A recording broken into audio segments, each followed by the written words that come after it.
Hi friends, ஒரு மனநிறைவான விஷயம். அதை கேள்விப்பட்ட உடனே உங்ககிட்ட எல்லாத்தையும் ஷேர் பண்ணலாம் அப்படின்னு தோணுச்சு. அது மட்டும் இல்லாமல் எதிரிகளுடைய இந்த சூழ்ச்சி, இந்த போராட்டம் எல்லாம் பார்க்கும்போது நம்மளுக்கு சில கேள்விகள் கேட்கணும் அப்படின்னு தோணுது. ஸோ ஒட்டுமொத்தமாக இந்த வீடியோவில் எல்லாத்தையும் நம்ம பேச போகிறோம்.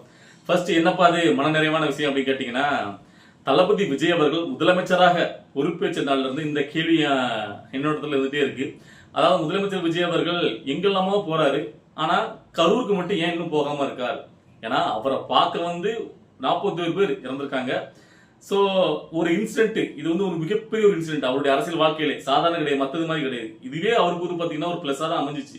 அந்த நேரத்துல எதிரிகள் என்னெல்லாம் சூழ்ச்சி பண்றாங்க பாருங்க, இந்த மனுஷனை அரசியல்ல ஜெயிக்க விடக்கூடாது, இவர் மேல பழி போடுறதுக்காண்டி என்னெல்லாம் பண்றாங்க பாருங்கன்னு சொல்லிட்டு ஏகப்பட்ட ஒரு அனுதாபலைகளை முதலமைச்சர் விஜய் மேல உள்ளதுக்கு ஒரு காரணம் இது, ஒரு இன்சிடென்ட் கூட. ஸோ அப்படிப்பட்ட இடத்துல அந்த டைம்ல அவரால் உடனே அங்கிருந்து கிளம்பிட்டாரு. அதுக்கப்புறமா அந்த இடத்துக்கு அவரால் போக முடியல, உங்களுக்கு தெரியும். ஏன்னா ஆட்சியர் அவங்க கையில இருந்துச்சு. ஸோ பிரச்சனைகள் மேல மேல வரக்கூடாதுன்னு அவர் தவிர்த்துட்டாரு. அந்த துக்கம் விசாரிக்கிற நிகழ்வு கூட அவருடைய உறவினர்களை வரவழைச்சு, சென்னைக்கு வரவழைச்சு தான் அவரும் சந்திச்சிருந்தாரு. ஸோ அப்படிப்பட்ட தருவாயில இப்ப முதலமைச்சர் வந்துட்டாரு, பவர் இவர்கிட்ட தான் இருக்கு. ஸோ அப்படி இருந்தும் கரூருக்கே இன்னும் போகாம இருக்கார் அப்படிங்கிற ஒரு கேள்வி எனக்குள்ள எழுதிட்டே இருந்துச்சு. சில இடங்கள் நம்ம தெரிவிச்சிருப்போம். இப்போ கூட ரீசெண்டா கூட சில பேர் கமெண்ட்ல போட்டிருந்தாங்க, அண்ணா ஏன்னா அவர் அங்க போகாம இருக்காரு அப்படின்ட்டு. நம்ம இப்படி அதை பேசும்போதெல்லாம் எதுக்கு எடுத்தாலும் முட்டு கொடுங்க அப்படி சில பேர் வருவாங்க. அவங்க பாத்தீங்கன்னா இல்ல, அங்க சிபிஐல தானே விசாரணை போயிட்டு இருக்கு, அப்படிங்கிற போது கரூருக்கு போகக்கூடாது, அதனால அண்ணா போகாம இருக்காரு அப்படின்னு சொல்லிட்டு இருந்தாங்க. அப்பெல்லாம் எதுவுமே இல்லை, அவர் போக போறார். முதலமைச்சர் விஜய் அவர்கள் விரைவில், அதாவது சொல்ல போனா ஜூலை 2வது வாரத்துல கரூருக்கு போறார். அவர் அங்க போகணும், போனாதான் அந்த ஆத்மா சாந்தி அடையும். அதாவது அதுல பாத்தீங்கன்னா நிறைய சின்ன குழந்தைங்களாம் இருந்திருக்கு, அவங்களுக்குலாம் அது என்னன்னே தெரியாது. அது அவங்க பெத்தவங்க பண்ண தப்பு, ஓகேவா? கூட்டம் அதுல நமக்கு ஏற்பட்ட விமர்சனங்கள் இருக்கு. ஆனா விஜய் தரப்புல இருந்து பார்த்தா அவருக்காக வந்த கூட்டம், அவரை பார்க்கணும் அப்படிங்கிற ஒரு இதுல கூட்டம். இது எதிர்கள் சூழ்ச்சி எல்லாமே நடந்துச்சு. சரி, அதெல்லாம் இப்ப நம்ம பேச வேண்டாம். அவர் அந்த இடத்துல போய் நிக்கணும் அப்படிங்கிறது நம்முடைய நட்டம் போறாரு 2வது வாரத்துல. அது மட்டும் இல்லாம அவங்களுடைய உறவினர்களையும் ஒரு மொத்தம் ஒரு இடத்துல வர வச்சு கரூர்ல வச்சு சந்திக்க போறார். இது ஒரு நல்ல விஷயங்கள்னால நம்ம அதை வரவேற்கிறோம், ஓகேவா? அதை இந்த இடத்துல நான் தெரியப்படுத்துகிறேன். அதுக்கப்புறமா இன்னைக்கு மெயினா நம்ம இந்த விஷயத்தை பேச போறோம். என்ன கேட்டீங்கன்னா, அதாவது இன்னைக்கு திமுக சேர்ந்த எல்லாரும் பாத்தீங்கன்னா தமிழை வெற்றிகளுக்கு சேர்ந்த அமைச்சர் கில்லி சரத்துங்கிற சரத்குமாருக்கு எதிராக பாத்தீங்கன்னா போராட்டத்தை அறிவிச்சிருக்காங்க. அதாவது அவர் போதைப் பொருளை பயன்படுத்திருக்கிறார் 2 வருஷத்துக்கு முன்னாடி. அவர் எப்படி அமைச்சரா தொடரலாம், அவர் அமைச்சர் பதவியிலிருந்து நீக்கணும், இவரெல்லாம் எப்படி போதை ஒழிப்பார், நாட்டுல எப்படிலாம் சரியா அப்படின்னு சொல்லிட்டு போராட்டத்தை அறிவிச்சிருக்காங்க. ஆனா காவல்துறையினா அதுக்கு அனுமதி கொடுக்கல. அவங்க சொன்ன அந்த பாயிண்ட் எனக்கு ரொம்ப பிடிச்சிருந்துச்சு.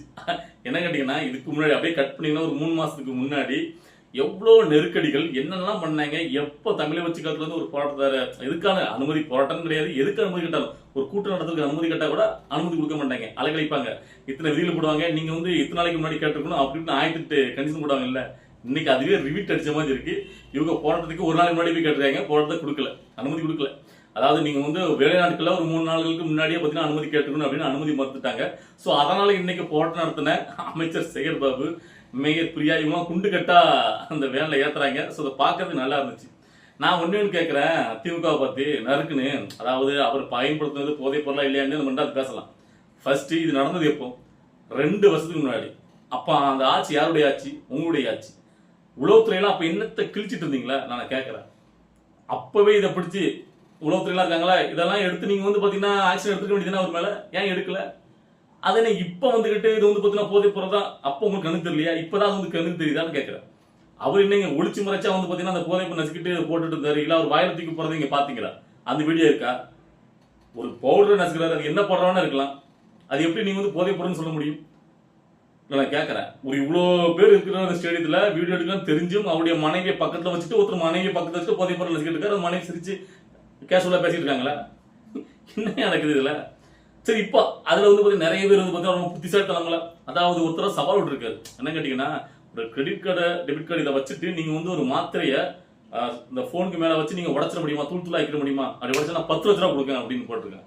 நல்லா சிரிப்பு தான் வருது. நான் உடச்சு காட்டுறேன், கொண்டவன் மாத்திரையை நான் உடச்சு காட்டுறேன்ப்பா. பேராசிட்டமால் மாத்திரைய டிஸ்பிளே வச்சு உடைக்க முடியாத ஒருத்தர் சவால் விட்டார்ல, முடியாத நம்ம செக் பண்ணிடலாம். அதாவது உடைக்கிறோம், உடைச்சா ஏதாச்சும் உடைக்க முடியும். பாருங்க, லைவா உடைச்சு காட்டுறேன். அப்படி ஜூம் பண்ணு.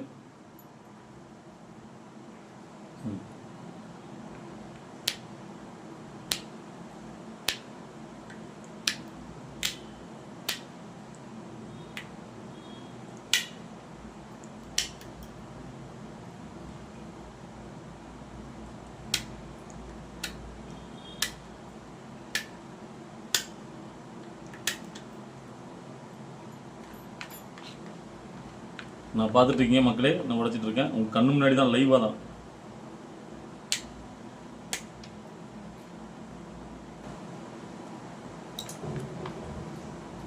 நான் பார்த்துட்டு இருக்கேன் மக்களே. ஏன் இப்போ எப்படி இருக்கு பாருங்க. பவுடர் ஆக்கியாச்சா? ஃபோன் டிஸ்பிளே வச்சுட்டு பார்த்துட்டீங்க. ஓகேவா? எப்படி ஐட்டம் இல்லையா? 10 லட்ச ரூபா இவன் சவால் டோனை கொடுத்துரு. உடைக்கிறோம், உடைச்ச எதனாலும் உடைக்கலாம், பவுடராக்கலாம். சரியா? அதாவது ஒரு பழமொழி உண்டு நம்ம ஊர்ல. அதாவது பாத்தீங்கன்னா, பனை மரத்துக்கு கீழே நின்று பாலை குடிச்சாலும் கல்லு தான் சொல்லுவாங்க. ஸோ அதே மாதிரி இந்த விஷயம் மாட்டிக்கிட்டு அதுக்காக பாத்தீங்கன்னா அவர் வந்து பாத்தீங்கன்னா குடும்பத்தோட ஒரு வீடியோ பதிவு வெளியிட்டாரு.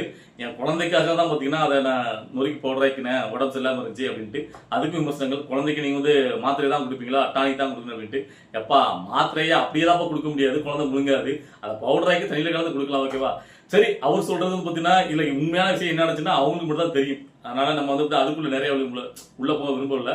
ஆனா என்ன கேட்டீங்கன்னா, இதை ஒரு இச்சா கையெடுத்துக்கிட்டு திமுக வந்து பாத்தீங்கன்னா கிடைச்சு போச்சு நம்மளுக்கு ஒரு மேட்டர்னு சொல்லிட்டு அவங்க அந்த முன்னெடுத்து போராட்டம்லாம் அறிவிக்கும் போது தான் நம்மளுக்கு சிரிப்பா வருது. இவங்களுடைய ஆட்சியில என்ன மாதிரியான லட்சணங்கள் அவலட்சணங்கள் ஒவ்வொரு அமைச்சர்களும் எந்த மாதிரி விஷயங்களை மாட்டிட்டாங்கன்னு நம்மளுக்கு தான் தெரியும். இன்னைக்கு வந்து பாத்தீங்கன்னா முன்னாள் அமைச்சர் அந்த சுகாதார அமைச்சர் உண்டு மாப்போ சுப்பிரமணியன், அவரு வந்து பாத்தீங்கன்னா பயங்கரமா வந்து பாத்தீங்கன்னா அது எப்படி அமைச்சரை பதவி நீக்கம் கொண்டு வராரு. அதாவது ஞானசேகரன் அப்படின்னு ஒரு ஆள் உண்டுல்ல, அவருடைய க்ளோஸ் ஃப்ரெண்டு தான் இவரு. அண்ணா அந்த பாலியல் குற்றம் இல்ல. ஸோ அதெல்லாம் எவ்வளவுக்குள்ள பெரிய விஷயமாச்சு. எப்படி வந்து பாத்தீங்கன்னா ஒரு எஃப்ஐஆரை கூட அந்த பெண்ணுக்கு எதிராக வந்து லீக் பண்ணாங்க. அப்படி 1008 விஷயங்கள் இருக்கு. அவங்களுடைய ஒவ்வொரு திமுக சேர்ந்த அமைச்சருடைய அந்த வண்டாவளம் தண்டாவளத்தில் ஏற்றலாம், அவ்வளவுக்குள்ள மேட்டர் இருக்கு ஒவ்வொருத்தர் முன்னாடி.